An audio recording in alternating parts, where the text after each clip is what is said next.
International forum for promoting homeopathy द्वारा आयोजित इस हिंदी दैनिक वेबिनार श्रृंखला में मैं डॉक्टर नेहा कक्कड़ उपस्थित यहाँ पर सभी डॉक्टर्स का हार्दिक स्वागत करती हूँ। जैसा कि आप सभी जानते हैं कि आईयूएफपीएच फोरम पे हम दैनिक वेबिनार करते हैं। एक सेशन चलता है हमारा हिंदी में 7:30 से 8:30 और इंग्लिश में 8:30 से 9:30 और 9:30 से 10:30 चलता है हमारा मलयालम सेशन। तो आज का हमारा 630वां सेशन है और आज का सेशन स्टार्ट करने से पहले आप अपनी डेली रूटीन प्रेयर करेंगे। तो आज का जो हमारे सेशन है, हमारे जो गेस्ट स्पीकर हैं, वो हमारे अपने मॉडरेट भी करते हैं हमारे आईएफपीएच के सेशन और रेगुलर प्रेज़ेंटेशंस भी देते रहते हैं। डॉक्टर मनीष आज़ाद सिंह, सभी लोग इनसे परिचित होंगे। वेलकम डॉक्टर मनीष, आज के सेशन में आपका स्वागत है। और डॉक्टर मनीष का एक छोटा-सा इंट्रो मैं देना चाहूँगी। ये बीएचएमएस एमडी हैं, डॉक्टर मनीष और काफ़ी सारे इन्होंने स्कॉलरली आर्टिकल्स लिखे हैं और थीसिस भी लिखी है अपनी सब्जेक्ट्स के ऊपर जो है केंट्स रिपर्टरी और टीनिया कॉर्पोरिस और एक selected STSG research on breast cancer पे भी इन्होंने स्टडी की है, जो सीसीआरएच द्वारा प्रोग्राम था। और ऑब्वियसली आईएफपीएच पे रेगुलर वेबिनार कंडक्ट भी करते रहते हैं और होस्ट भी करते रहते हैं। तो डॉक्टर मनीष वैसे साइकोलॉजिकल डिसऑर्डर्स पे काफ़ी सारे प्रेज़ेंटेशन देते रहते हैं। तो आज का भी जो उनका टॉपिक है, वो है टाइप बी व्यक्तित्व विकार मतलब जो टाइप बी पर्सनैलिटी होती हैं उसके ऊपर होम्योपैथी की क्या भूमिका रहती है और क्या इसकी कंपैरेटिव हम स्टडी कर सकते हैं होम्योपैथी मेडिसिन्स को लेके। तो डॉक्टर मनीष आप अपना सेशन आज स्टार्ट कर सकते हैं। Thank you ma'am, thank you very much.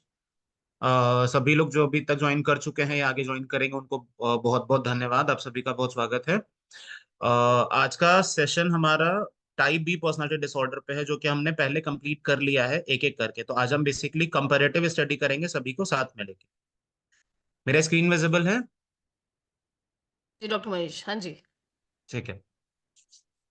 तो आज का हमारा बेसिक ऑब्जेक्टिव क्या है कि हम ये समझने की कोशिश कर रहे हैं कि साइकोलॉजिकल और इमोशनल चैलेंजेस क्या होते हैं। टाइप बी पर्सनालिटी डिसऑर्डर क्या इमोशनल चैलेंजेस या साइकोलॉजिकल चैलेंजेस को फेस करता है और इसमें होम्योपैथी क्या हेल्प कर सकता है। ठीक है। यहाँ अब क्योंकि हमने एक एक करके इन सभी पर्सनालिटी डिसऑर्डर्स को पढ़ रखा है अपनी प्रीवियस सेशंस में, तो आज हम क्या करेंगे, थोड़ा थोड़ा ग्लिम्स लेंगे इन सभी का, देखेंगे कि फेमस साइकोलॉजिस्ट इनके बारे में क्या बोलते हैं, एक पर्सनालिटी डिसऑर्डर का केस भी देखेंगे और इसको फिर होम्योपैथिकली पॉइंट ऑफ व्यू से समझने की कोशिश करेंगे कि कौन कौन सी मेडिसिन यूज की जा सकती है। फिर से शुरू की तरह सबसे पहले पर्सनालिटी डिसऑर्डर्स होते क्या हैं। आज हमने बहुत ज्यादा स्लाइड्स नहीं रखी है ये समझाने के लिए कि पर्सनालिटी डिसऑर्डर्स क्या होते हैं। एक परवेसिव पैटर्न है, एक बिहेवियर का पैटर्न है जो बहुत लंबे समय से आपकी जिंदगी में बना हुआ है। और इस बिहेवियरल पैटर्न को या इनर एक्सपेक्टेशंस को या एक्सपीरियंसेस को जो आप बदलाव अपने अंदर महसूस कर रहे हैं, जो नॉर्मल सोसाइटी से अलग होगा, हम उसको पर्सनालिटी डिसऑर्डर की कैटेगरी में डालेंगे। ठीक है। अब ये जो पर्सनालिटी डिसऑर्डर है, ये किसी की लाइफ में अगर 1 महीने का चेंज आता है या 2 महीने का चेंज आता है तो हम उसको पर्सनालिटी डिसऑर्डर नहीं बोल सकते। ठीक है। वो कोई एक्यूट फेज हो सकता है, बट पर्सनालिटी डिसऑर्डर जब हम उस चीज को क्लासिफाई करेंगे तो वो for a prolong term of time होना चाहिए। तो यानी कि अगर किसी के लाइफ में 3 महीने का चेंज है तो वो पर्सनालिटी डिसऑर्डर नहीं है, लेकिन अगर 3 साल या 15 साल या 30 साल हो जा रहा है तो हाँ वो पर्सनालिटी डिसऑर्डर है। ठीक है। तो कोई ये नहीं कह सकता कि एट द एज ऑफ 30 मुझे डायग्नोसिस किया गया या डायग्नोस किया गया for histrionic personality disorder. It can't be said, because वो आपके साथ बहुत लंबे समय से था। एज 30 पे आपको पता चला कि आप हिस्ट्रियोनिक पर्सनालिटी डिसऑर्डर से सफर कर रहे हैं या नार्सिसिज्म से सफर कर रहे हैं। बेसिक पर्सनालिटी डिसऑर्डर को 3 क्लस्टर्स में डिवाइड किया जाता है, टाइप ए, टाइप बी और टाइप सी। आज हम टाइप बी पे डिस्कशन कर रहे हैं। टाइप बी मोस्टली इमोशनल, मतलब अगर हम एक नाम इसका देखें तो टाइप बी को इमोशनल इरेटिक पर्सनालिटी डिसऑर्डर भी बोला जाता है। ठीक है। Type B personality disorders basically 4 तरीके के होते हैं: borderline personality disorder, narcissistic personality disorder, histrionic personality disorder and anti social personality disorder. हम इन सभी पर्सनालिटी डिसऑर्डर्स को बारी बारी से समझने की कोशिश करेंगे। सबसे पहले बॉर्डर लाइन पे आते हैं। तो बॉर्डरलाइन पर्सनालिटी डिसऑर्डर क्या है कि इसकी जो बेसिक क्राइटेरिया है वो क्या है: fear of abandonment, emotional instability, impulsive behaviour and self harming tendencies. ठीक है। अब यहाँ पे अगर हम इस चीज को शुरू से समझें, पुरानी क्लासेस को याद करें, तो ऐसा है कि बॉर्डरलाइन पर्सनालिटी डिसऑर्डर के लिए आज का दिन हो सकता है कि बहुत अच्छा हो, तो आप आज उसके दोस्त हैं। कल का दिन उतना अच्छा नहीं होगा तो शायद आप कल के दिन उसके दुश्मन हो सकते हैं। ठीक है। तो उसको डर है कि कहीं ना कहीं आप उसको अकेला छोड़ देंगे, वो इमोशनली स्टेबल नहीं है, उसका जो बिहेवियर है वो इम्पल्स के थ्रू बना हुआ है, और वो इस चीज में या इस जद्दोजहद में खुद को हार्म कर सकता है। ठीक है। तो इसके चार जो बेसिक सिम्टम है वो ये है। इसके लिए एक एनालॉजी यूज किया जाता है या एनालॉजी यूज किया जाता है, walking a tight rope of emotions. यहाँ इमोशंस का एक टाइट रोप है जिसपे ये पेशेंट चल रहा है। ठीक है। टाइट रोप क्यों है? क्योंकि चेंज हो रहा है, एवर चेंजिंग है, इसलिए। अगर हम इसके की ट्रेट समझने की कोशिश करें तो ऑब्वियसली देखिए बोल्ड में लिखा है फियर ऑफ अबैंडनमेंट, क्योंकि हमेशा ये डर बना हुआ है कि हम सेपरेट हो जाएंगे। ठीक है। तो इसलिए जो इनके रिलेशनशिप होते हैं वो थोड़े से क्लिंगी होते हैं, ये थोड़ा सा ज्यादा क्लिंग कर जाते हैं सामने वाले के ऊपर। तो वो एक वर्ड बड़ा यूज किया जाता है कि आप चेप हो रहे हैं। तो बेसिकली जो चेप हो रहे हैं वर्ड है वो बॉर्डरलाइन पर्सनालिटी डिसऑर्डर के लिए बड़ा क्लियरली यूज किया जा सकता है, क्योंकि दीज पर्संस आर क्लिंगी, ये थोड़े से क्लिंगी होते हैं नेचर में, और इनका जो रिलेशनशिप होता है वो थोड़ा सा स्टॉर्मी होता है, ये क्लिंगी होता है। ठीक है। आजकल के पेरेंट्स कहा जाता है हेलीकॉप्टर पेरेंट्स हैं। Helicopter parents are not borderline personality disorder, but हाँ वो सिम्टम या ट्रेट पर्सनालिटी डिसऑर्डर में बॉर्डरलाइन में काउंट किया जाएगा, क्योंकि वो ओवर क्लिंगीनेस है। आप बेसिकली हर चीज को रेगुलेट करने का या अपने तरीके से कंट्रोल करने की कोशिश कर रहे हैं, कहीं ना कहीं आपको फियर ऑफ अबैंडनमेंट है। इमोशनली इंस्टेबिलिटी है, क्योंकि ऑब्वियसली इंटेंस मूड स्विंग होगा या डिफिकल्टी होगा इमोशंस को रेगुलेट करने में। अब क्योंकि आपको फियर ऑफ अबैंडनमेंट है, आप कहीं ना कहीं ओवर क्लिंगीनेस शो कर रहे हैं, तो आपके रिलेशनशिप अनस्टेबल होंगे, आपका रिलेशनशिप स्टेबल नहीं हो सकता। क्योंकि आप क्या कर रहे हैं, कई जगह पे बहुत ज्यादा चिपक जा रहे हैं, और कई जगह पे क्योंकि आप इम्पल्सिव हैं या आपका बिहेवियर सेल्फ हार्मिंग की तरफ है, तो आप उसी तरीके से बिल्कुल ही अलग भी हो जाएंगे। तो कई जगह पे बिल्कुल डिटैच बिहेव करेंगे और कई जगह पे कुछ ज्यादा ही अटैच बिहेव करेंगे। इसीलिए इनके जो रिलेशनशिप होते हैं वो वर्ड लिखा हुआ है, इंटेंस एंड केओटिक रिलेशनशिप। इनकी जो साइकिल्स होती हैं वो आइडियलाइजेशन और डिवैल्यूएशन के बीच में होती है। आइडेंटिटी डिस्टर्बेंस इनका बेसिक प्रॉब्लम है। Identity disturbance is borderline personality disorder. तो आजकल कई लोग ये चीज बोलते हैं ना कि आई आइडेंटिफाई एज, पता नहीं, I identify as a dog, I identify as a cat और समथिंग। मतलब लोग बहुत सारी चीजें बोलते हैं। तो जहां पे आप ये चीज देख रहे हैं कि आइडेंटिटी डिस्टर्बेंस है, वहां पे बॉर्डरलाइन पर्सनालिटी डिसऑर्डर हो सकता है। ठीक है। क्योंकि इनका सेंस ऑफ सेल्फ या फिर सेल्फ इमेज अनस्टेबल है। ठीक है। इनके अंदर कहीं ना कहीं फीलिंग ऑफ एम्प्टीनेस है, इनके अंदर लॉस ऑफ पर्पस है। ये जो है ना unstable self image, sense of self problematic, feeling of emptiness, loss loss of purpose, ये कहीं ना कहीं आपको लाइकोपोडियम की तरफ दिखाई देगा कि मतलब क्योंकि इन्फ्लेटेड सेंस ऑफ सेल्फ भी है, लेकिन अंदर कहीं ना कहीं ऐसा लगता है कि मेरा सेल्फ इमेज प्रॉब्लमैटिक है या सेंस ऑफ सेल्फ प्रॉब्लम है। ठीक है। इम्पल्सिविटी है, रिस्की बिहेवियर में इंगेज हो जाएंगे, और डिसीजन मेकिंग में डिफिकल्टी होगी हमेशा। ये रिस्की बिहेवियर में आसानी से इंगेज हो जाते हैं। इनका रिस्की बिहेवियर अभी हम आगे चल के एंटी सोशल में पढ़ेंगे, कंफ्यूज नहीं होना है। इनका रिस्की बिहेवियर एंटी सोशल से बिल्कुल अलग है, बिकॉज एंटी सोशल की शुरुआत ही वहीं से होगी। एडिक्टिव बिहेवियर से वो जेल जा चुके होंगे या उनकी हिस्ट्री सब्सटेंस अब्यूज की होगी। यहाँ पे ऐसा नहीं है। यहाँ पे रिस्की बिहेवियर किस तरीके से है, शुरू में आपको अबैंडनमेंट इशू था, रिलेशनशिप में प्रॉब्लम था, इसकी वजह से आप शायद पैसा ज्यादा खर्च करने लगे, आपके हाथ में पैसे टिक नहीं रहे हैं, या आपको सेक्स की आदत हो चुकी है, या नारकोटिक्स की आदत हो चुकी है, तो ये चीज बाद में आ रही है। ठीक है। शुरू कहीं और से हुआ था। और डिसीजन मेकिंग में डिफिकल्टी होगा, क्योंकि ऑब्वियसली पीछे बहुत सारा अबैंडनमेंट इशू है। सेल्फ हार्म या सुसाइडल बिहेवियर, क्योंकि आपको लगता है कि सामने वाला आपको छोड़ के चला जाएगा, तो आप कहीं ना कहीं खुद को नुकसान पहुंचाने की कोशिश कर रहे हैं। ठीक है। आप उसको किसी तरीके का कोपिंग मैकेनिज्म यूज कर रहे हैं। क्रॉनिक फीलिंग्स है एम्प्टीनेस की, एंड इंटेंस एंगर है। इनके सडनली एंगर आउटबर्स्ट आते हैं, और फ्रीक्वेंट इंटेंस एंगर या रेज के आउटबर्स्ट आ रहे होते हैं। ठीक है। तो सडनली तो बहुत अच्छा बैठा हुआ है और बहुत अच्छे से बात कर रहा है, और तुरंत इतनी तेज गुस्सा करेगा कि लगेगा कि यार ये तो सडनली क्या हुआ, अभी तक तो सब कुछ बहुत अच्छा चल रहा था। ठीक है। और क्रॉनिक फीलिंग्स है एम्प्टीनेस की, कि मैं अंदर से कहीं ना कहीं खाली हूं, मुझे पर्सनल फुलफिलमेंट नहीं मिल रहा है। अगर हम इसकी एक्यूट मेडिसिन को याद करें तो शायद शायद लास्ट वाले सिम्टम्स सुन के किसी को स्टैमोनियम याद आ रहा होगा, क्योंकि स्टैमोनियम के इंटेंस फेजेस आते हैं एंगर के। और क्रॉनिक फीलिंग्स ऑफ एम्प्टीनेस है जो उसको आगे चल के भगवान की तरफ ज्यादा धक्का देती है, क्योंकि उसको कहीं ना कहीं वो सेंस ऑफ एम्प्टीनेस फील हो रहा है, इसलिए वो उस एम्प्टीनेस को कंप्लीट करने के लिए रिलीजियस बिहेवियर्स में या रिचुअलिस्टिक बिहेवियर्स की तरफ आगे बढ़ जाता है। तो ये वाला पार्ट कहीं ना कहीं स्टैमोनियम की तरफ भी मैनेज करेगा। आज हमने इसके साथ एक वीडियो भी अटैच किया हुआ है, अगर ये प्ले हो जाए तो हम बेसिकली ये 5 से 6 मिनट का एक वीडियो है। जिसमें ये बताया जा रहा है कि बॉर्डरलाइन पर्सनालिटी डिसऑर्डर एग्जैक्टली होता क्या है। तो अगर कोई ट्रेट हमसे छूट गया होगा तो वो इस वीडियो में दिख जाएगा। आई होप ये प्ले हो जाए बस।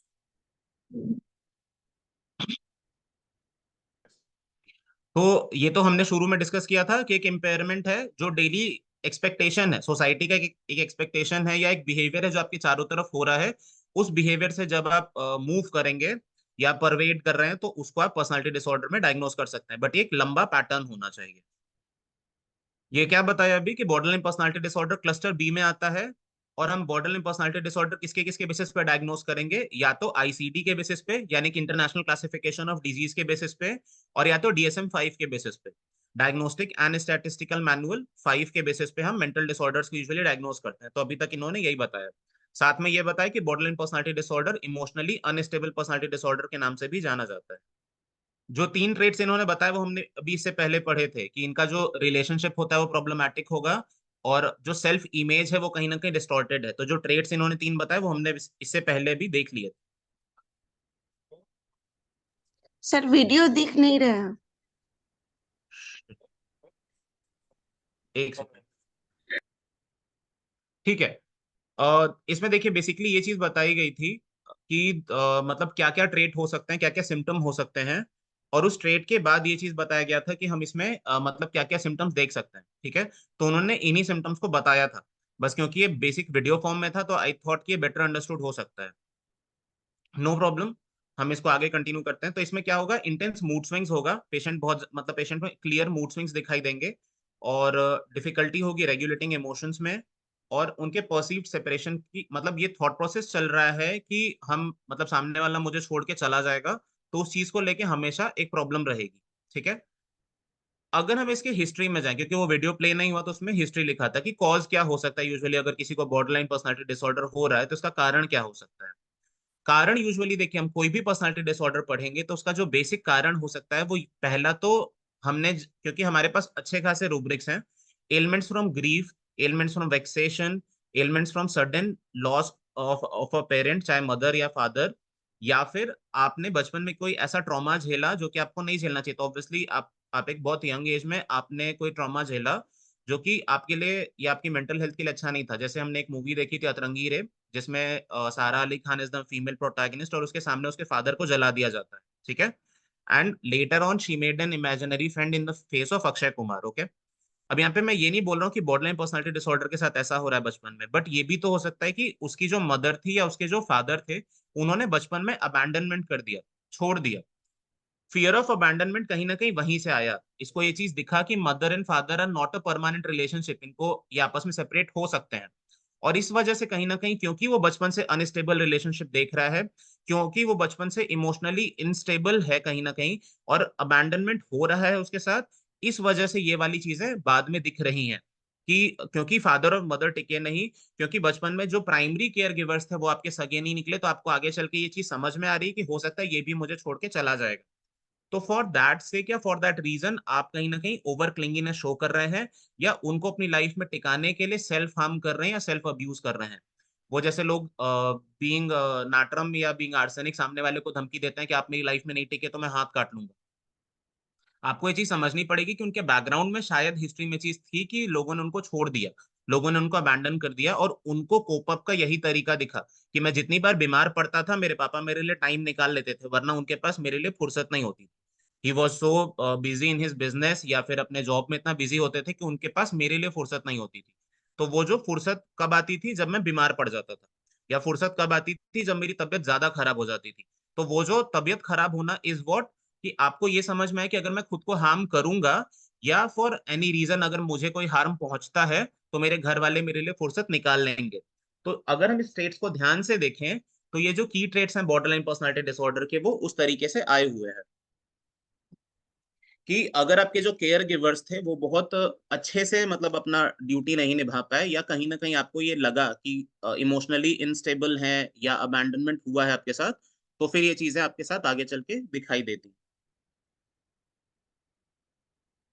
The second one would be histrionic personality disorder. Histrionic personality disorder attention seeking है। ठीक है। इसका नार्सिसिज्म से कंपैरिजन होता है। अब अगर किसी को केस याद हो, मुझे एग्जैक्टली फीमेल का नाम नहीं याद आ रहा है, अभी हमने रिसेंटली जो वो वाला केस देखा था, अरे यार, पायरेट्स ऑफ कैरेबियन का जो हीरो था उसका भी रिसेंटली डिवोर्स का केस हुआ था, ठीक है। मुझे उस फीमेल का नाम नहीं याद आ रहा है, अगर किसी को याद हो तो चैट बॉक्स में प्लीज लिख सकते हैं। तो जिस फीमेल के साथ उसका हुआ था, उसकी साइकोलॉजिस्ट ने कोर्ट में बयान दिया था कि this female has been diagnosed with histrionic personality disorder and borderline personality disorder, Amber Grey, sorry. तो एम्बर ग्रे को पर्सनालिटी डिसऑर्डर में हिस्ट्रियोनिक के लिए और बॉर्डरलाइन के लिए डायग्नोस किया गया था।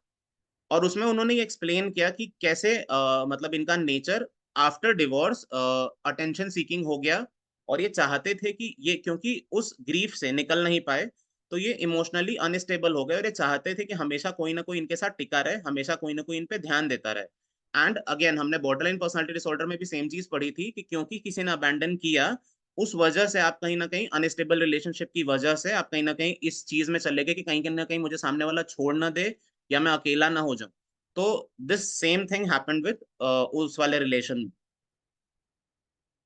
अब आते हैं हिस्ट्रियोनिक पर्सनालिटी डिसऑर्डर में। Histrionic is what attention seeking behaviour है, कुछ ज्यादा ही अटेंशन सीक करेगा, सामने वाले से हमेशा ही अटेंशन सीक करने की कोशिश करेगा। इसका जो बिहेवियर होगा वो थिएट्रिकल होगा और इमोशनली अनस्टेबल होगा। इसके लिए जो एनालॉजी यूज किया जाता है वो क्या यूज किया जाता है, the actor is always on stage, क्योंकि इनकी जो लाइफ होती है या जो इनका जो बिहेवियर होता है वो हमेशा ही एक्टिंग के पर्पस में होता है। मतलब आपको इनका बिहेवियर रियल नहीं लगेगा, हमेशा ऐसा लगेगा कि कुछ ना कुछ एक्ट हो रहा है, कुछ ना कुछ नकली है। अगेन अगर मैं रियल लाइफ पर्सपेक्टिव से बता सकूं तो अभी अगर कोई इंडियन आइडल फॉलो कर रहा है इस बार का, so there is this contestant from Kolkata, मुझे नाम नहीं ध्यान है, जो कि बड़ा सा चश्मा लगाती, curly hair, and she sings good, but उसका जो बिहेवियर है दैट इज थिएट्रिकल, वो असली बिहेवियर नहीं है वो। मतलब इवन उसकी रिसेंटली एक फ्रेंड मिसमी नाम है शायद, उन्होंने भी रिसेंटली बोला था कि ये स्टेज के पीछे कुछ और बिहेव करते हैं और कैमरा ऑन होते ही कुछ और बिहेव करते हैं। दैट इज हिस्ट्रियोनिक बिहेवियर, कि आपको जहां अटेंशन मिल रहा है वहां पे आप ड्रामेटिक बिहेवियर कर रहे हैं या एग्जैजरेटेड बिहेवियर कर रहे हैं, और आपके इमोशंस रैपिडली शिफ्ट हो रहे हैं। वो रैपिडली बहुत सीरियस एंड काम हो जाती है, और वो रैपिडली बहुत ही चंचल हो जाती है या बहुत ही बबली हो जाती है। So this is the kind of behaviour जिसको हिस्ट्रियोनिक कहा जाता है। अगर हम इसके वर्ड पे जाएं तो this is derive from the word hysteria. तो हिस्टेरिया भी खुद में इसी चीज पे स्टैंड करता है कि जिनको रिसेंटली मूड शिफ्ट हो रहा हो या मूड स्विंग्स हो रहे हो, और जो कि सडनली बहुत ग्लूमी है और सडनली बहुत हैप्पी हो जाए, बहुत चर्पी हो जाए, सो that is hysterical behaviour. And अगर ये चीज प्रोलॉन्ग्ड होती है, so that is histrionic personality disorder. Again इसमें भी 8 की ट्रेट हैं। फर्स्ट इज एक्सेसिव इमोशनैलिटी, कुछ ज्यादा ही इमोशनल, सामने वाला बहुत ज्यादा एक्सेसिव इमोशनल हो जाता है। Dramatic and exaggerated emotional expressions होंगे, मतलब आप कहीं ना कहीं लगोगे कि यार इतना ज्यादा, मतलब कैसे हो सकता है। वो there is that famous heroine ना जिसका बच्चा हमेशा पुरानी फिल्मों में खो जाता था, तो इतना एग्जैजरेटेड इमोशनल एक्सप्रेशन कैसे हो सकता है या इतना ड्रामेटिक कैसे हो सकता है। And then that emotions shifts rapidly, मतलब अभी तो बहुत खुश थे, सडनली बहुत दुखी हो जाएंगे, कौन सी बात पे कब मुंह फुला लिया पता नहीं, और फिर तुरंत बहुत बहुत हैप्पी हो जाएंगे, ठीक है। तो that is rapid shifting in that emotional behaviour. Then there is attention seeking behaviour, इसका कांस्टेंट हेडिंग नीड में है। बीपीडी लिखा हुआ है। बीपीडीज, ओ शिट, हाँ वो सुधारना भूल गया मैं, sorry. That is histrionic personality disorder में एचपीडी होना चाहिए था, that is BPD, sorry. Then there is attention seeking behaviour, constant desire है सेंटर ऑफ अटेंशन होने का, सेंटर ऑफ अट्रैक्शन बनने का कांस्टेंट डिजायर है। एंड इसी तरीके के बिहेवियर में एंगेज होते हैं जहां पे उनको अटेंशन मिल सके, जहां पे वो अटेंशन को ड्रॉ कर सके। अगर उनको अटेंशन नहीं मिलेगा तो उनको उस बिहेवियर में नहीं जाना। Now this reminds me of the medicine phosphorus. Phosphorus is a medicine जहां पे उसको कॉन्स्टेंटली ये वाला डिजायर होता है कि नहीं मुझे लोगों का अटेंशन चाहिए, मुझे लोगों से प्यार चाहिए। देयर इज दैट कॉन्स्टेंट अर्ज कि नहीं मुझे वो अटेंशन नहीं मिलेगा, या मैं सेंटर ऑफ अटेंशन नहीं हूं तो मुझे अच्छा नहीं फील हो रहा है, ठीक है। तो then there is seductive and provocative behaviour, again a phosphorus behaviour. Phosphorus को उसका फिजिकल अपीयरेंस या फॉस्फोरस को उसका जो प्रोवोकेटिव बिहेवियर होता है वो उसी लिए होता है कि उसको अटेंशन मिल सके, ठीक है। सो वो होता है ना कि नाक को सीधे से पकड़ो चाहे घुमा के पकड़ो, तो अगर उसको डायरेक्ट उसके मेरिट्स के बेसिस पे अटेंशन नहीं मिल रहा है, so then he goes for seductive और प्रोवोकेटिव बिहेवियर। इमोशंस बहुत शैलो होते हैं। शालो का मतलब ऐसा नहीं है कि ये आपके लिए रियली वो चीज फील नहीं कर रहे हैं, बट कहीं ना कहीं उनको ही वो चीज नहीं पता है कि उनके इमोशन बहुत शैलो है, मतलब वो वक्त के हिसाब से बदलते रहेंगे। वो सडनली आपके प्रति बहुत सारा प्यार दिखा रहे हैं, लेकिन फिर उनको लगता है कि आपकी तरफ प्यार दिखाने से उनको फायदा नहीं है, तो वो उस चीज को शिफ्ट कर रहे हैं। अब ये चीज जानबूझ के हो रही है, हो सकता है, बट कई बार अनजाने में भी हो रही होती है कि हाँ ये मेरा बहुत अच्छा दोस्त है लेकिन बाकी पूरी क्लासेस के अगेंस्ट हो गई है, so let's shift our allies. तो अब हम इसके दोस्त नहीं हैं, अब हम सिर्फ कॉर्डियल हैं, अब हम किसी और के दोस्त हो सकते हैं। तो ये इमोशन शैलो है, ये सडनली सडनली चेंज होते हैं ऑन द बेसिस ऑफ कि कहाँ मेरा कंफर्ट जोन बन सकता है। Then there is थिएट्रिकलिटी। थिएट्रिकलिटी क्या है कि आप ओवर ड्रामेटिक हैं, आप कहीं ना कहीं मतलब चीजों को एग्जैजरेट कर रहे हैं या अटेंशन सीकिंग बिहेवियर शो कर रहे हैं। थिएट्रिकलिटी वर्ड से मुझे हमेशा ही दो ही लोग याद आते हैं अगर हम सेलिब्रिटीज पे डिस्कशन करें तो, that is Sonam Kapoor and Ranveer Singh. Sonam Kapoor पे स्टिक करते हैं, आप कभी भी इंटरव्यू देखिएगा किसी भी जगह पे, if Sonam Kapoor is present तो उनका बिहेवियर नॉर्मल नहीं होगा। मतलब ऑब्वियसली उनके हैंड्स और जेस्चर्स तो होंगे, लेकिन उनका बिहेवियर या उनके जो कॉन्वर्सेशंस होते हैं वो कहीं ना कहीं थिएट्रिकल होंगे, नॉर्मल से थोड़े से अलग हटके होंगे। तो वो जो है ना, दैट इज थिएट्रिकल बिहेवियर, कि वो ओवरली ड्रामेटिक होता है, ओवर इमोशनल या ओवर सैडिस्टिक हो जाएगा ऐसा। Presentation of themselves in way that feels exaggerated, कहीं ना कहीं उनका बिहेवियर इस तरीके का होता है कि वो लगता है कि हाँ एग्जैजरेट हो रहा है, खींचा जा रहा है चीज। सजेस्टिबिलिटी, दूसरों से इन्फ्लुएंस हो जाना, again phosphorus, there is this rubric naive. तो नाइव में फॉस्फोरस नहीं है, बट इन जनरल सजेस्टिबिलिटी है कि कहीं ना कहीं आप दूसरों से या सर्कमस्टांसेस से इजिली इन्फ्लुएंस हो जाते हैं। अगेन मैंने बोला था कि पूरी की पूरी क्लास किसी के अगेंस्ट हो गई, मान लो फॉर एक्स पर्सन रोहित, जिसकी पूरी की पूरी क्लास दुश्मन, मैं बहुत अच्छा दोस्त था, लेकिन अब क्योंकि पूरी क्लास दुश्मन हो गई और मुझे वो अटेंशन नहीं मिलेगा, तो अब मैं भी उसका सिर्फ कॉर्डियल हो जाऊंगा और अगेन जो मोस्ट पावरफुल होगा उसका फ्रेंड हो जाऊंगा। सो दैट इज कि आप सर्कमस्टांसेस के हिसाब से अपनी जो बिहेवियरल पर्सनालिटीज हैं उसको चेंज कर रहे हैं। सेल्फ सेंटर्डनेस, आप सेल्फिश हो जाएंगे कहीं ना कहीं और सेल्फ सेंटर्ड होंगे, आपको दूसरों की फीलिंग्स की उतनी कदर नहीं है, आप अपने आप के हिसाब से चल रहे हैं, आपकी नीड्स क्या है, आप उससे प्री ऑक्यूपाइड हैं और आप उसी के हिसाब से चीजें चलाते जाएंगे या करते जाएंगे। And then there is fear of aging, again we are talking about phosphorus, the rubric would be coquettish, कि आपका एक्सपीरियंस क्या है, अपीयरेंस क्या है फिजिकल, उसके बेसिस पे आप मतलब डर रहे हैं कि आप कहीं आपकी उम्र ढली, फिर कहीं ना आपको अटेंशन मिलना कम ना हो जाए। सो that is anxiety about physical appearance, anxiety about ageing, and excessive focus on youth and beauty, कि आप दिख कैसे रहे हैं उस पर बहुत सारा फोकस टिका हुआ रहेगा। सो अगर हम हिस्ट्रियोनिक पर्सनालिटी डिसऑर्डर को किसी एक मेडिसिन से समझने की कोशिश करें, सो मेरे हिसाब say that medicine would be phosphorus, कि शुरू से इमोशनल से चला और धीरे धीरे धीरे धीरे दिखता कैसा है, लोग कैसा बिहेव कर रहे हैं, सब उस हिसाब से चेंज होता जाएगा। अगेन अगर हम इस चीज को समझने की कोशिश करें कि चीज निकली कैसे, क्योंकि ऑब्वियसली वीडियो अगर पिछली बार नहीं चला तो फिर से नहीं चलेगा, ये चीज आई कैसे हिस्ट्री में या ये चीज आई कैसे उस पेशेंट में, आई इस तरीके से कि मतलब अगर हम इसको पूरा का पूरा समझें तो इसके जो पेरेंट्स थे उन्होंने प्यार तभी दिखाया जब इसने वैसा बिहेव किया। ठीक है, इसने जब सेल्फ सेंटर्ड बिहेव करना शुरू किया या इसने वो प्रोवोकेटिव बिहेवियर शो किया या अटेंशन सीकिंग बिहेवियर शो किया, तो इसके जो केयर गिवर्स थे या पेरेंट्स थे उन्होंने उसको प्यार दिखाना शुरू किया। ठीक है, तो इस वजह से इनको ये समझ में आया या इनका ये कोप अप बिहेवियर हो गया कि हाँ अगर मैं ये बिहेवियर शो करूंगा तो कहीं ना कहीं मुझे लव मिलेगा। ठीक है, इसको ऐसे लेके चलते हैं। एक नया बच्चा क्लास फर्स्ट में गया, ठीक है, और यहाँ अपने घर पे सेंटर ऑफ अटेंशन हुआ करता था, घर पे सब उसको बहुत प्यार करते थे, शायद इकलौता बच्चा रहा होगा। ठीक है, तो क्लास फर्स्ट में है और घर वाले बहुत प्यार कर रहे हैं, तो घर वालों का तो नेचुरल स्टिमुलेशन है कि भैया हमारा इकलौता बच्चा है तो बहुत प्यार कर रहे हैं। अब वो स्कूल में गया नया, ठीक है, और स्कूल में उसको उतना प्यार या उतना अटेंशन नहीं मिल रहा है, तो अब वो अटेंशन पाने के लिए थिएट्रिकल बिहेवियर शुरू कर रहा है या ओवर इमोशनल नेचर शुरू कर रहा है, किसी भी बात पे रोने लग रहा है, या उसने फर्स्ट टाइम रोया और देखा कि टीचर ध्यान दे रही है रोने पे, तो अब उसने रोना शुरू कर दिया, या बातों बातों पे मुंह फुलाना शुरू कर दिया कि टीचर ध्यान देगी। तो देर इज दिस नेचर, ये बेसिकली कोप अप बिहेवियर हो रहा है कि वो देखते जा रहा है और उस स्टिमुलस से सीखते जा रहा है कि मैं अगर ऐसा बिहेवियर करूंगा तो मुझ पर ध्यान पड़ेगा, मैं अगर ऐसा बिहेवियर करूंगा तो लोग मुझसे प्यार करेंगे। सो that is how personality disorder inbuilt होते जाता है, बचपन से ही वो चीज कहीं ना कहीं बच्चों को फीडअप की जा रही है, पेरेंट्स नहीं कर रहे हैं तो आसपास का इन्वायरमेंट कर रहा है, and this is how people develop into any kind of personality disorder. Again हम एक कोशिश कर लेते हैं इस वीडियो को चलाने की, अगर चल जाता है तो प्लीज बता दीजिएगा, वरना फिर हम आगे कंटिन्यू कर जाएंगे। बेसिकली मैं जो भी वीडियोस डाल रहा हूँ, अगर किसी को ये देखना होगा तो search the name Tracy grey.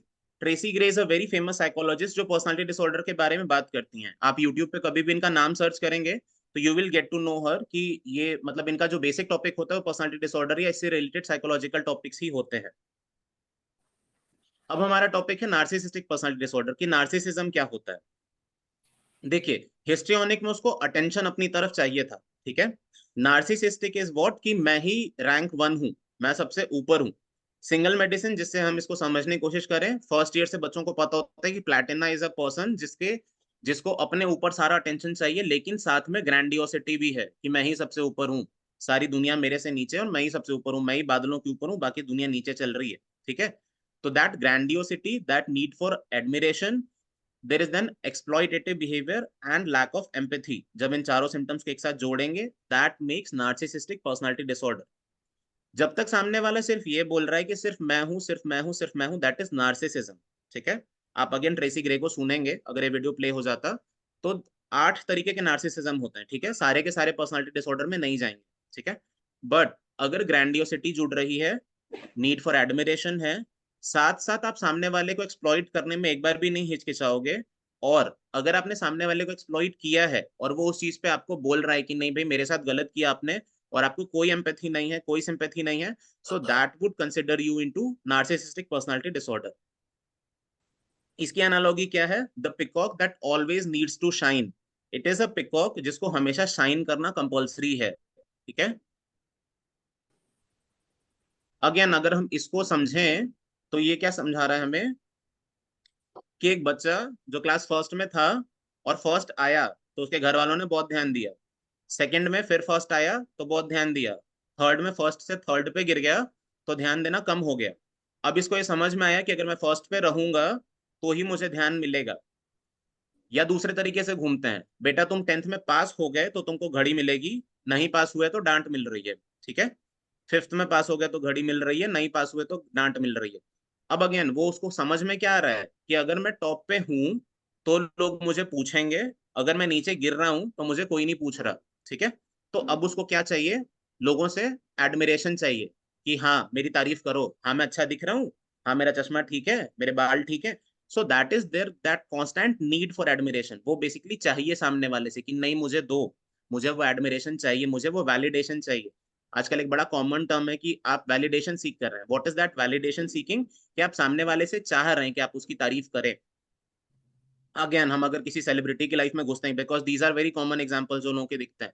Vivian Dsena is a celebrity जो इस समय बिग बॉस के घर में है। आप अगर इनको देखेंगे कभी तो ये दूसरों से इस तरीके से बात करते हैं कि आपके मुंह से उनके लिए तारीफ निकले। जैसे अगर आप इनके नॉर्मल इंटरव्यूज देखेंगे, so what would be that be, कि मैं लोगों को खाना खिला के उसके बाद खाना खाता हूँ। आप अगर ये करते हैं that is a very good trait, but इसको बताना क्यों है? आप इसलिए बता रहे हैं ताकि सामने वाला आपकी तारीफ करे, ठीक है। या कुछ लोग इसको दूसरे तरीके से घुमा के करते हैं, यार मैं बहुत अच्छा नहीं दिख रहा हूँ, मेरे चेहरे पे इतने पिंपल्स हो गए ना, I think I look bad. आप अगर सामने वाले से ऐसे बोलेंगे कि आई लुक बैड, तो सामने वाला अपने आप रिएक्शन में बोलेगा कि नहीं भाई नहीं अच्छा लग रहा है, तुझे गलतफहमी हो रही। What is that? That is a constant seeking या कांस्टेंट प्रेज या वैलिडेशन चाहिए आपको सामने वाले से। क्या चाहिए? कि नहीं तुम मेरी तारीफ करो, ठीक है।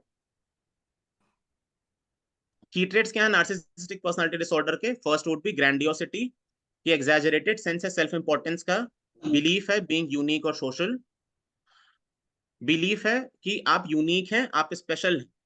तो नार्सिसिस्टिक पर्सनालिटी डिसऑर्डर के पेशेंट आके डायरेक्टली क्या बोलते हैं कि मैं स्पेशल हूं, मुझे स्पेशल ट्रीटमेंट चाहिए होता है, मैं चाहता हूं कि मैं अगर जाऊं तो लोग मुझ पर स्पेशली ध्यान दें, ठीक है। Then there is need for admiration, कि आप हमेशा मेरी तारीफ करते रहें, मुझे वैलिडेशन चाहिए। Then there is lack of empathy, कि हमें लोगों के प्रति केयर नहीं है, ठीक है। हम उनको एक्सप्लॉइट कर सकते हैं रिलेशनशिप में अपने हिसाब से, जहां पे हमें प्यार चाहिए होगा वहां पे हम उनसे प्यार ले लेंगे, और जहां पे हमें गुस्साना होगा या चिल्लाना होगा वहां पे हम उन पे चिल्ला भी लेंगे, ठीक है। So that is narcissism. Then there is sense of entitlement, उनको हमेशा लगता है कि वो कुछ स्पेशल हैं, उनके पास कुछ है, उन्होंने कुछ अचीव किया लाइफ में। एंड इट्स नॉट नेसेसरी कि उन्होंने वाकई कुछ अचीव किया हो, it's just a sense. Let's take it like this, कि एक बच्चा है जो 10वीं में अपने परिवार में पहली बार पास हुआ, let's take it in a village sense, जहाँ पे एक बहुत बड़ा परिवार था, आज तक कोई स्कूल नहीं गया, किसान की फैमिली थी, और एक बच्चा था जिसने पहली बार 10वीं का पेपर दिया और पास हो गया। ठीक है। अब उसको कांस्टेंट अगर वो सेंस ऑफ एंटाइटलमेंट है कि नहीं मैं मेरे परिवार में इकलौता बच्चा हूं जिसने 10वीं पास की है, अब अगेन वो अपने कुएं से बाहर निकले तो उसको ये दिखेगा कि 10वीं पास करना is not a very big deal, but उसके घर में हाँ it is a very big deal. तो वो जो सेंस ऑफ एंटाइटलमेंट है वो कहीं ना कहीं ऐसे फीड हो जाता है। अनरीजनेबल एक्सपेक्टेशंस हैं फेवरेबल ट्रीटमेंट के, एंड बिलीफ है कि उसको स्पेशल प्रिविलेज मिलेगा। ये किसी पब्लिक सेशन में जाते भी हैं तो इनको जबरदस्ती फीलिंग होती है कि नहीं ये अवार्ड मुझे ही मिलने वाला है, ठीक है, या वो स्पेशल ट्रीटमेंट मुझे ही मिलेगा। Then there is this arrogance, इनका जो बिहेवियर है वो हॉटी है, एटीट्यूड वाला है, और दूसरों के कंट्रीब्यूशन और फीलिंग्स को हमेशा डिसमिस कर देंगे। मतलब ये कभी भी दूसरों के कंट्रीब्यूशन को काउंट नहीं करेंगे कि आप यहाँ हैं तो किसकी बदौलत है, आप उसको थैंक यू बोल दो, नहीं, पॉसिबिलिटी नहीं है। हम यहाँ अपनी मदद से हैं, हम वन मैन आर्मी थे, हमने जो किया अपने बल पे किया। नाउ दैट इज दैट कि वो एरोगेंस है आपके अंदर। ठीक है। Then there is envy, envy की दूसरे आपके बारे में क्या फील कर रहे हैं, या एनवी की उनके पास क्या है। एनवी और जेलसी में थोड़ा सा फर्क है। ठीक है। आप एनवियस हैं ये परसीव करके कि कहीं ना कहीं सामने वाला मुझसे ज्यादा सक्सेसफुल है, आप उस चीज को लेके थोड़ा सा एनवियस फील कर रहे हैं। सक्सेस को लेके फैनेटिज्म है। फैनेटिज्म इज व्हाट, कि आप कुछ ज्यादा ही प्री ऑक्यूपाइड हैं कि नहीं मुझ में सक्सेस होनी ही चाहिए, मैं कैसे फेल हो सकता, मेरी फिल्म कैसे फ्लॉप हो सकती है, मेरे इंटरव्यूज लोग क्यों नहीं देख रहे, लोग मेरे बारे में बात क्यों नहीं कर रहे, सारे अवार्ड्स किसी और को क्यों मिल रहे हैं। Now that is that fanaticism कि मुझे ही सक्सेस चाहिए। ठीक है। And last would be interpersonal exploitation, आप जिसके साथ रह रहे हैं आप उसको एक्सप्लॉइट कर रहे हैं। ठीक है। ये वाले की ट्रेट्स हैं नार्सिसिस्टिक पर्सनालिटी डिसऑर्डर के। ठीक है। अब अगेन हम फिर से हिस्ट्री में जाएं कि नार्सिसिज्म कहाँ से आया किसी के अंदर। तो मैंने जैसे बताया था कि एक कांस्टेंट नीड है एडमिरेशन की, तो क्योंकि बच्चे ने टॉप किया आपने उस पर ध्यान दिया। अब बार बार जैसे मैं बात कर रहा हूँ तो बार बार शायद लोगों को लग रहा है कि सारी गलती पेरेंट्स की है, नहीं, पेरेंट्स की नहीं है। बट क्योंकि पेरेंट्स वो इन्वायरमेंट बना रहे हैं और उसके बाद स्कूल वो इन्वायरमेंट बना रहा है कि बच्चों के चारों तरफ क्या है, तो वो सीख वहीं से रहे। The first ground of stimulus हमेशा वहीं से बनेगा, आपका घर, और उसके बाद जिस जिस जगह पे वो फर्स्ट टाइम वो बच्चा गया और उसने क्या देखा और उससे वो क्या सीखा, उसका क्या इंटरप्रिटेशन था उस चीज के प्रति, वो बना उसका ट्रेट। ठीक है। और वही आगे चल के उसको डिसऑर्डर में या नॉर्मल में कन्वर्ट करे। अगेन ये केस वीडियो नहीं चलेगा, बट अगर किसी को देखना होगा तो टाइप करना यूट्यूब पे dummy case of narcissistic personality disorder, this this female, black and white में वीडियो है 5 मिनट का। और वो ये चीज बहुत क्लियरली शो करेगी, वो बात करेगी अपने बारे में कि मैं उस ऑफिस में वर्क करती थी, मैंने इतना अच्छा टर्म बताया कि आप रातों रात फेमस हो सकते हैं, बट उन ऑफिस वालों को ये पसंद नहीं आया और अगले दिन उन्होंने मुझे निकाल दिया। वो बेवकूफ हैं, उनको मेरी वैल्यू नहीं है, उनको समझ में ही नहीं आया था, उनको ये चाहिए ही नहीं था। तो वो उस तरीके से बात करती है कि आपको देख के समझ में आएगा कि हाँ कहीं ना कहीं इसके अंदर मैं थोड़ा ज्यादा है। ठीक है। वो खुद के बारे में थोड़ी ज्यादा ही बातें कर रही है।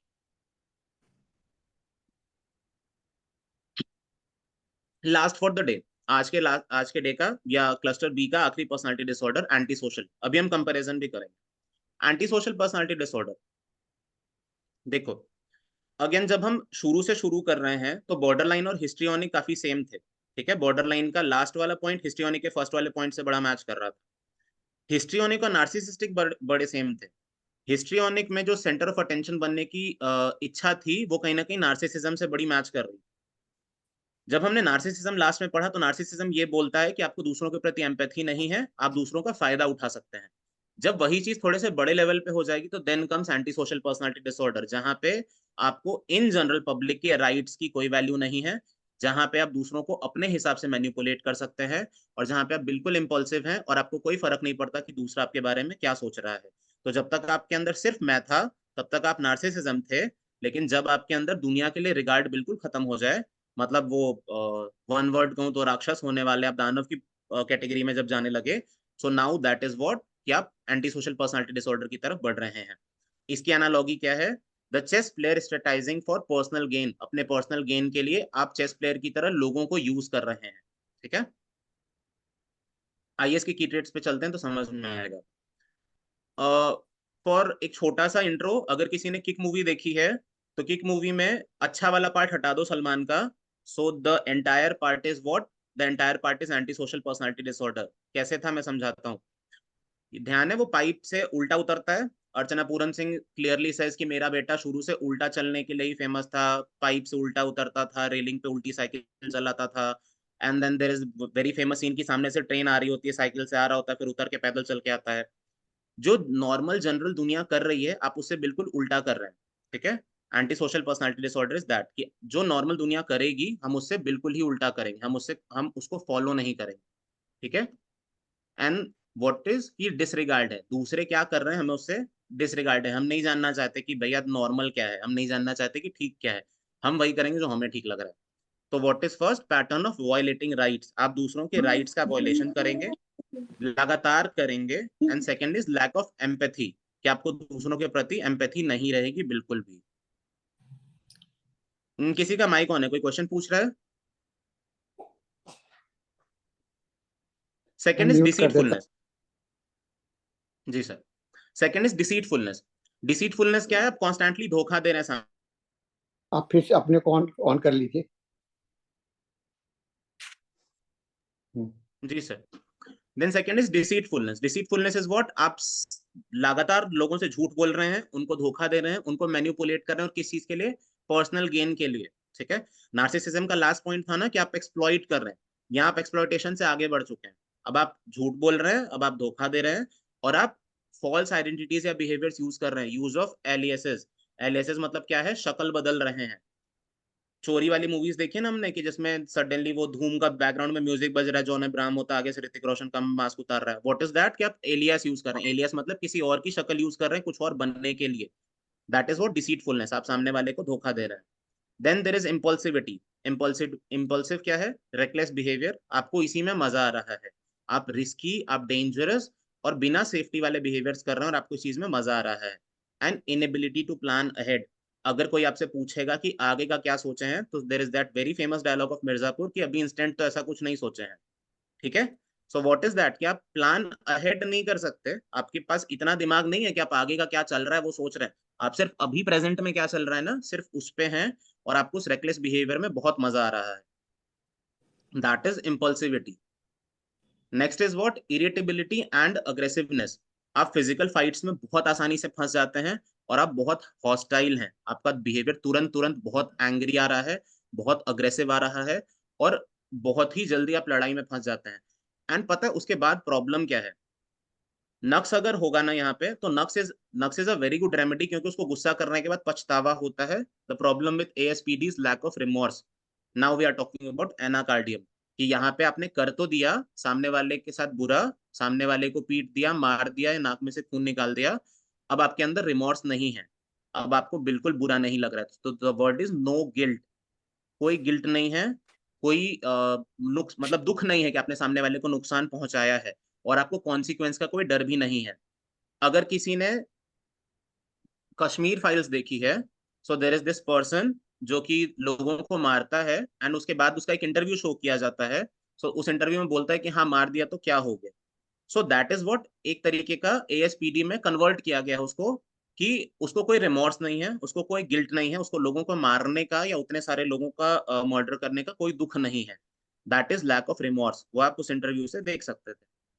Failure to conform to social norm. Social norm क्या है? आपको कैसे बिहेव करना चाहिए का सोशल नॉर्म है ना। आपको अथॉरिटी से डरना चाहिए, पुलिस से थोड़ा सा डर सभी को होता है। देन वॉयलेशन ऑफ लॉ का थोड़ा सा डर सभी को रहता है, कि अगर कोर्ट में गए तो प्रॉब्लम है, चालान नहीं कटना चाहिए, वो सारा डर सबके अंदर है। अगर वो डर हट जाए, आप लॉ को सीधा सीधा वॉयलेट करते रहे, आपको अथॉरिटी से कोई डर नहीं रह गया, what makes you then? That is anti social personality disorder. ये बना रहा है आपको एंटी सोशल पर्सनैलिटी डिसऑर्डर की तरह। अब इसको समझना बड़ा इंटरेस्टिंग है, ये कैसे आया बचपन से। क्योंकि ये तो हमें दिखा कि मतलब अगर बहुत ध्यान नहीं दिया तो हिस्ट्रियोनिक हो सकते हैं, बहुत ज्यादा ध्यान दिया तो नार्सिसिज्म हो सकता है।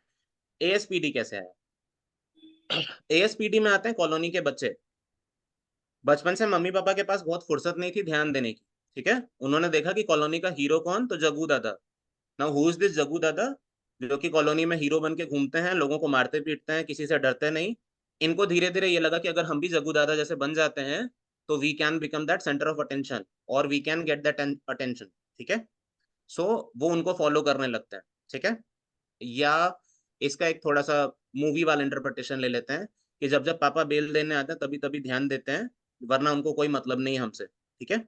तो वो जो फीड हुआ बचपन से, वो जो उसने देखा और उसने किसी और को फॉलो करना शुरू किया, दैट इज व्हाट, वो जो फीड हो रहा है उसके अंदर, स्पून फीडिंग के थ्रू जा रहा है, वो जो वो देख रहा है और सीख रहा है, that is the key trait of anti social personality disorder. ये वो स्टिमुलेशन है जो आगे चल के एएसपीडी में कन्वर्ट कर जाता है। एएसपीडी के साथ एक कैच है, क्योंकि हम ट्रेसी ग्रे का वो वीडियो नहीं देख पाएंगे। एएसपीडी के साथ एक कैच है, अगर आप 13 साल से नीचे के हैं तो आपको एएसपीडी डायग्नोस नहीं किया जा सकता, ठीक है। आपको अब सब्सटेंस अब्यूज पर्सनालिटी डिसऑर्डर में डाल दिया जाएगा, लेकिन एंटी सोशल पर्सनालिटी डिसऑर्डर में नहीं डाला जाएगा। आपके ऊपर कम से कम एक केस होना चाहिए, आपके ऊपर 2 वॉयलेशन ऑफ राइट्स होने चाहिए, कि मतलब आपने रास्ते के चालान आसानी से कटवा रहे हो आप, और आप सोसाइटी के नॉर्म्स को आसानी से तोड़ रहे हो, ऐसे 2-3 केसेस आप पे होंगे, तो ही आपको एंटी सोशल पर्सनालिटी डिसऑर्डर के लिए डायग्नोस किया जा सकेगा, ठीक है। तो एएसपीडी के साथ ये थोड़ा सा कैच बनता है, बाकी 3 के साथ नहीं है। आइए कंपैरिजन करते हैं।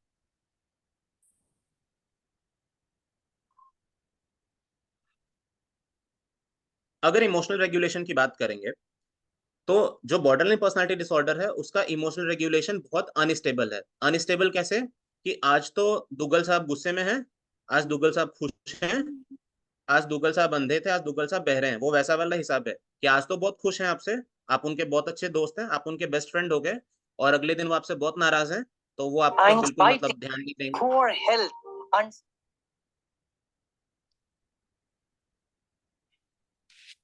तो वो आपकी तरफ बिल्कुल ध्यान नहीं दे रहे हैं, एंड अगेन वो बिहेवियर बिल्कुल नहीं आ रहा है। Second is narcissistic personality disorder. तो नार्सिसिज्म में क्या है, इन्फ्लेटेड सेल्फ व्यू है, खुद को लेके एक इन्फ्लेशन ऑफ सेंस है कि हाँ मैं बहुत बड़ा आदमी हूँ, मैं छोटा नहीं हूँ, ठीक है। हिस्ट्रियोनिक में क्या है, दैट इज ड्रामेटिक डिस्प्लेस, वो ड्रामा वाला डिस्प्ले है। हमने हिस्ट्रियोनिक में फॉस्फोरस को समझा था कि आप जो बिहेवियर है वो बहुत अच्छा शो नहीं कर रहे हैं, आप ड्रामेटिक बिहेवियर शो कर रहे हैं, कहीं ना कहीं ड्रामा थोड़ा ज्यादा इन्वॉल्व है नॉर्मल से। And then there is ASPD, low impulse control, खुद के गुस्से पे बहुत ज्यादा काबू नहीं है। और ये जो गुस्सा है ना, ये नॉर्मल एंगर के रूब्रिक में नहीं जा रहा है, ये रेज के रूब्रिक में जा रहा है, ठीक है। तो लो इम्पल्स कंट्रोल है। तो अगर हम एक टेबल में चारों को समझे तो हमने क्या समझा, इमोशनल रेगुलेशन में बीपीडी का जहां पे अनस्टेबल है, वहां एएसपीडी का अनस्टेबिलिटी से एक लेवल ऊपर है, वहां पे कंट्रोल ही नहीं है, ठीक है। एचपीडी जहां पे ड्रामेटिक वे देख के खुद पे ध्यान दिलवा रहा है, वहां नार्सिसिस्टिक इसलिए ध्यान दिलवा रहा है क्योंकि वो समझ रहा है कि वो स्पेशल है, वो बड़ा है। तो ये कंपैरिजन में समझ में आ रहा है क्लियर।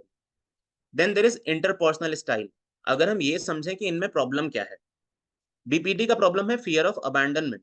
बीपीडी को ये डर है कि लोग उसको छोड़ के चले जाएंगे, उसको वो डर है कि वो लास्ट में अकेला रह जाएगा, उसको ये डर है कि वो जिस रिश्ते में है वो रिश्ता उसका साथ नहीं देगा। तो बीपीडी का डर क्या है, इंटरपर्सनल स्टाइल में प्रॉब्लम क्या है, या लोगों से रिश्ते में दिक्कत क्या है, कि मुझे अकेला छोड़ दिया जाएगा, लास्ट में अकेला रह जाऊंगा। नाटरम हो सकता है, पल्साटिला हो सकता है, कि हाँ मुझे लास्ट में अकेला ही रहना है, मैं अकेला ही मरूंगा, कोई मेरे साथ नहीं है। एनपीडी का क्या है, एक्सप्लॉइटेटिव, क्योंकि मैं स्पेशल हूँ, बाकी दुनिया मुझसे नीचे है, तो मुझे ये राइट है कि मैं लोगों का फायदा उठा सकता हूँ। टॉकिंग अबाउट प्लैटिना, कि मैं टॉप मोस्ट हूँ, मैं सबसे ऊपर हूँ, तो मैं क्योंकि स्पेशल हूँ, मुझे स्पेशल राइट्स हैं कि मैं नॉर्मल लोगों का फायदा उठा सकता हूँ। हम लोग ऐसे बहुत सारे आउटरेजियस वीडियो देखते हैं ना, जहाँ पे लोग बोलते हैं कि अबे तू है क्या, अबे तेरी औकात। Now that is what NPD, जहाँ पे आप बोल दें सामने वाले को कि भाई तेरी औकात क्या, वाला वर्ड, दो औकात इज व्हाट एक्सप्लॉइटेटिव, कि आप सामने वाले को अपने से नीचे समझ रहे हैं, आप खुद को स्पेशल समझ रहे हैं, आप खुद को ऊपर बिठा रहे हैं, एक रैंक ऊपर हूं मैं। So that is exploitative behaviour. HPD में क्या है, अटेंशन सीकिंग है, एनपीडी से एक लेवल नीचे है अटेंशन सीकिंग बिहेवियर। हिस्ट्रियोनिक को सिर्फ अपनी तरफ ध्यान चाहिए, अच्छे तरीके से दे दो, बुरे तरीके से दे दो, बट मुझ पे ध्यान दो, ठीक है। That is HPD. Again phosphorus, कि अटेंशन सीकिंग बिहेवियर है, मैं दोस्ती इसलिए करना हूं क्योंकि मुझ पे ध्यान जाए, ठीक है। एएसपीडी क्या है, मैन्युपुलेटिव है, गुस्सा किया था, अब उस गुस्से का एक्सप्लेनेशन क्या दूंगा, कि हाँ तो मेरे से लड़ा तो मैंने मार दिया, 2 घुसंड मारे उसके मुंह पे। Now what is that, that is कि आपने अपने गुस्से को जस्टिफाई किया किस तरीके से, कोई बहुत वाहियात सा एक्सप्लेनेशन देके, कि हाँ मार दिया ना, मैन्युपुलेट कर रहे हो आप सामने वाले को बेवकूफ बनाने की कोशिश कर रहे हो, ठीक है। एएसपीडी का अगर हम मियाज में देखें तो यहाँ सिफिलिस ज्यादा प्रीडोमिनेट है इन कंपैरिजन टू बाकी तीन में साइकोसिस और सोरा भी हो सकता है, एएसपीडी डायरेक्टली सिफिलिटिक में ही जा रहा है। अगेन आते हैं कोर मोटिवेशन पे। कोर मोटिवेशन क्या था, बीपीडी का कोर मोटिवेशन है स्टेबिलिटी इन रिलेशनशिप। जैसा मैंने बोला, इसको बचपन से ये चीज समझ में आई कि रिलेशनशिप सगे नहीं होते हैं, माता पिता का डिवोर्स हो सकता है, या भैया भैया का भाभी से, या मतलब अगेन जिसका भी जिससे रिलेशनशिप परमानेंट सोचा था मैंने, वो परमानेंट नहीं है। लोग एक दूसरे को छोड़ देते हैं, तो वो जो छोड़ देते हैं वाला डर है, वो कहीं ना कहीं कोर मोटिवेशन है बीपीडी का। नार्सिसिस्टिक में क्या है? रिकॉग्निशन। नार्सिसिस्टिक को क्या लगता है कि बाकी दुनिया सीढ़ी है, वो उस पे पैर रख रख के चढ़ जाएगा और उसको रिकॉग्निशन मिल जाएगा। सो दैट इज व्हाट नार्सिसिज्म। आप नार्सिसिस्टिक बिहेवियर शो कर रहे हैं। हिस्ट्रियोनिक को क्या है? Attention. Phosphorus attention seeking behaviour. तो इसका कोर मोटिवेशन क्या है कि इस पे ध्यान, मुझे ध्यान दो, मुझ पे ध्यान दो, वो है core motivation, attention seeking behaviour. And the last is ASPD. इसको क्या चाहिए? पावर या कंट्रोल चाहिए। अगेन टॉकिंग अबाउट कि सलमान खान को क्या चाहिए था कि मेरे पास इतना पैसा आ जाए कि मैं इन सारे गरीबों को खुश कर दूं। ठीक है, आपका हो सकता है जो थॉट प्रोसेस था वो सही था, बस उस थॉट प्रोसेस के तक पहुंचने का जो तरीका था, that was anti social, that was not normal. तो आपको पावर और कंट्रोल चाहिए अपने हाथ। ठीक है, so that is a comparative study type B का। जनरल जनरल रेमेडी समझते हैं, इसके बाद एक एक मेडिसिन से चारों को डिफरेंशिएट करेंगे। Remedies for each disorder. हम शुरू से बात करते हुए चल रहे थे, जब भी हम बॉर्डरलाइन पर्सनालिटी डिसऑर्डर की बात करेंगे तो नाट्रम म्यूर स्टेफाइसेग्रिया जैसी मेडिसिन आ जाएंगी। क्यों? क्योंकि नाट्रम में एक बहुत सारा बैगेज आ रहा है इमोशनली सप्रेशन का, ग्रीफ के बाद प्रॉब्लम हुई थी, और फियर ऑफ रिजेक्शन है। ठीक है, नाट्रम को हम सभी ग्रीफ में याद रखते हैं, हम सब जानते हैं कि नाट्रम में ग्रीफ है, क्योंकि कोई चाहे फादर का, चाहे मदर का, चाहे ब्रदर का कोई मर गया और उसके बाद आपको वो ग्रीफ है और आप उस ग्रीफ को ढो रहे हैं। ठीक है, तो नाट्रम को सब उस ग्रीफ से याद रखते हैं। तो वो ग्रीफ क्या क्या स्टिमुलस दे सकता है, that would also comes in the context of natrum. तो यहाँ पे नाट्रम के साथ इग्नेशिया अपने आप आ जाती है। Second is staphysagria. Why staphysagria? Because again elements from vexation वाला पार्ट ध्यान होगा हमें कि वेक्सेशन फर्स्ट ग्रेड किसमें? स्टेफाइसेग्रिया में, इमोशनली वल्नरेबल। ठीक है, इसलिए बॉर्डरलाइन पर्सनालिटी डिसऑर्डर में ये दोनों मेडिसिन लिखी गई हैं। नार्सिसिस्ट, कौन कौन सी नार्सिसिस्ट है? सबसे हम लगातार एग्जांपल में देखते आ रहे हैं कि प्लैटिना सबसे ऊपर। प्लैटिना खुद को इन्फ्लेटेड सेंस ऑफ सेल्फ, कुछ कुछ ज्यादा ही सुपीरियोरिटी कॉम्प्लेक्स, सबको ध्यान रहता है, सेकंड ईयर के बच्चे भी ये चीज बोलते हैं कि प्लैटिना क्या? Superiority complex. तो प्लैटिना का वो जो सुपीरियोरिटी कॉम्प्लेक्स है, वो खुद को लेके excessive sense of inflated self है, या फिर एक बड़ा अच्छा रूब्रिक है प्लैटिना में, डेल्यूजन ऑफ साइज। इसको ना ऐसा लगता है कि ये ट्रक को सामने से क्रॉस कर जाएगा, इसको लगेगा वो ट्रक रुक जाएगा, मैं नहीं रुकूंगा। ऐसे पेशेंट्स देखे हैं हमने। नाउ दैट इज व्हाट, ये प्लैटिना का बड़ा स्पेसिफिक रूब्रिक है, इसको डेल्यूजन है साइज का, इसको लगता है कि ट्रक भी मुझसे छोटा है। ठीक है, that is what excessive pride, आपको सुपीरियोरिटी कॉम्प्लेक्स है प्लैटिना। लाइकोपोडियम का क्या है? आपका क्योंकि सेल्फ कॉन्फिडेंस गिरा हुआ है जमीन तक, तो आप उस सेल्फ कॉन्फिडेंस को मास्क कर रहे हो एरोगेंस से। This one line is sufficient for explaining lycopodium, because lycopodium का जो सेंस ऑफ इन्फ्लेटेड सेल्फ है ना, वो कहीं ना कहीं अंदर बड़े गिरे हुए सेल्फ कॉन्फिडेंस की वजह से आ रहा है। वो जो एरोगेंस है ना, वो कहीं ना कहीं पीछे एक बहुत बड़ा डर है, इसको छुपाने के लिए आगे एरोगेंस शो कर रहा है। ठीक है, histrionic personality disorder. Drama, again जब हम ड्रामा की बात करेंगे तो फॉस्फोरस और पल्साटिला सबसे ऊपर आ जाएगा। बिकॉज पल्साटिला क्यों? क्योंकि इमोशनली अटेंशन चाहिए, रो रो के या आपको इमोशनली ब्लैकमेल करके अटेंशन सीख करेंगे, तो पल्साटिला हो जाएगा। और वहीं पे ड्रामेटिक बिहेवियर शो करके या फॉल्स सिंपैथी शो करके आपका अटेंशन अपनी तरफ खींचेंगे, that would be phosphorus. So that is why HPD में दोनों मेडिसिन है, pulsatilla and phosphorus. Last is एएसपीडी।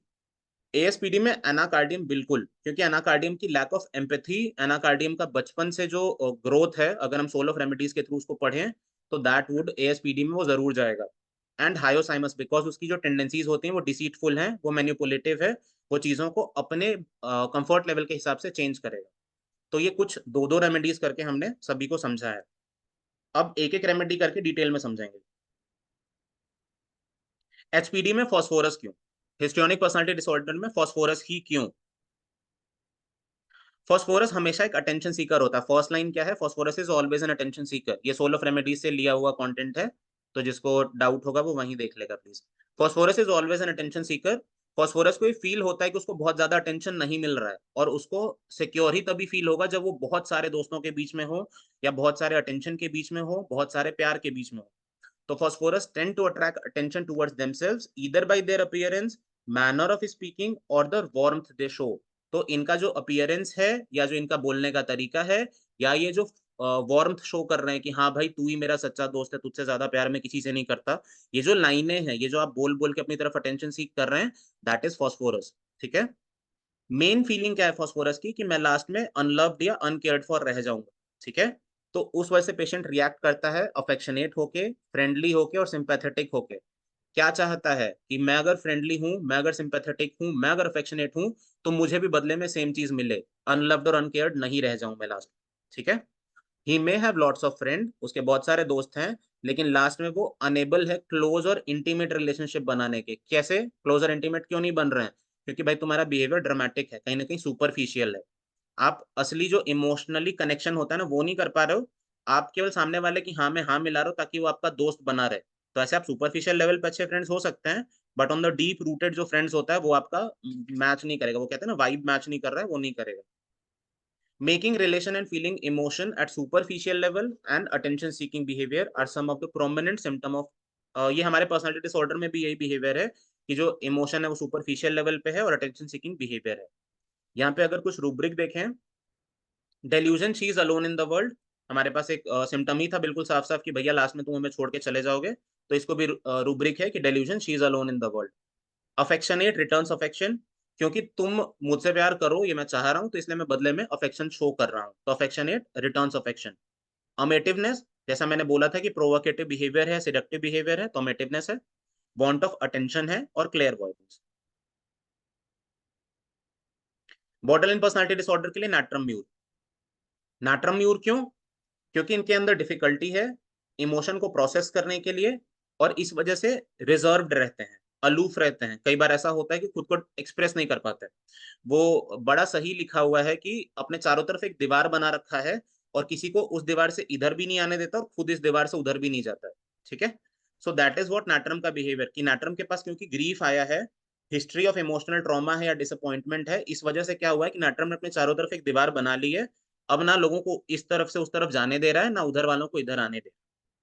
Individuals हैं जिनके अंदर स्ट्रॉन्ग सेंस ऑफ ड्यूटी है, रिस्पॉन्सिबिलिटी है, लेकिन स्ट्रगल है इंटीमेसी के साथ और इमोशनल कनेक्शन के साथ। ये लोगों को इमोशनली कनेक्ट नहीं होने देता, या फील नहीं कर पा रहे कि लोग इनसे इमोशनली कनेक्ट हो रहे हैं, और इंटीमेसी में प्रॉब्लम है। सो नाट्रम की स्ट्रॉन्ग सेंस ऑफ ड्यूटी के साथ, रिस्पॉन्सिबिलिटी के साथ ये प्रॉब्लम है। ये रिजर्व्ड होते हैं, डिस्टेंट होते हैं। ऐसा फील होता है लोगों को कि ये रिजर्व्ड है, डिस्टेंट है, बट प्रॉब्लम क्या है ना कि क्योंकि ये शुरू से एक्सप्लॉइट हुए हैं या इनके हिस्ट्री में इमोशनल ट्रॉमा है, इनको कहीं ना कहीं लगता है कि मैं अगर अपना इमोशन शो कर दिया तो लोग मेरा फायदा उठा लेंगे।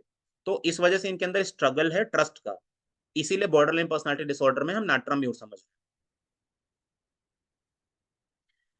अगेन हम इतनी देर से नाम ही ले रहे थे नाट्रम का, सॉरी, नार्सिसिस्टिक पर्सनालिटी डिसऑर्डर का, प्लैटिनम से। तो अगेन हम आते हैं platinum metallicum.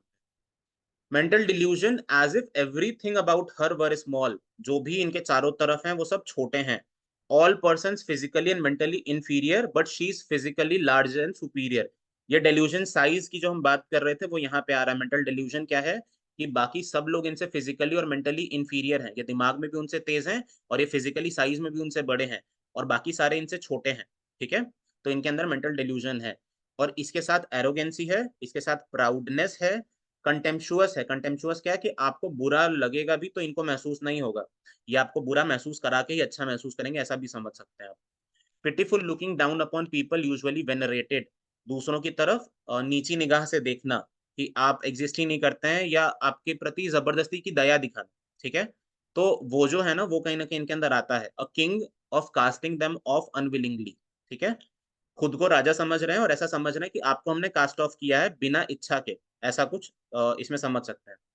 Irresistible Dzire to kill है, impulse to kill her own child, her husband on seeing a knife whom she secretly dislike और passionately loves।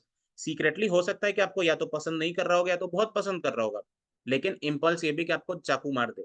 ठीक है। एंड साथ में निम्फोमेनिया। तो नार्सिसिस्टिक पर्सनालिटी डिसऑर्डर में प्लैटिनम मेटालिकम अगर हम समझें तो कहीं ना कहीं स्टोरी में बिल्कुल फिट बैठेगा सारे सिम्टम्स के साथ। आज का लास्ट स्लाइड और last topic, Anacardium. Anacardium for anti social personality disorder. Anti social personality disorder के साथ एनाकार्डियम क्यों?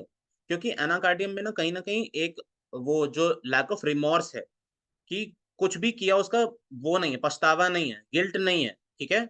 किया तो किया, फिक्स आइडियाज हैं। हेलुसिनेशंस आएंगे कि मुझे दो लोगों ने पोजेस कर रखा है, एक अच्छा करने को बोल रहा है, एक बुरा, ये वाले सिम्टम सबको ध्यान रहता है। तो वो जो बुरा करने को बोल रहा है ना, आपने उसके हाथ में आके हर वो चीज कर दी जो आपको नहीं करनी चाहिए थी। ठीक है। So that is why Anacardium.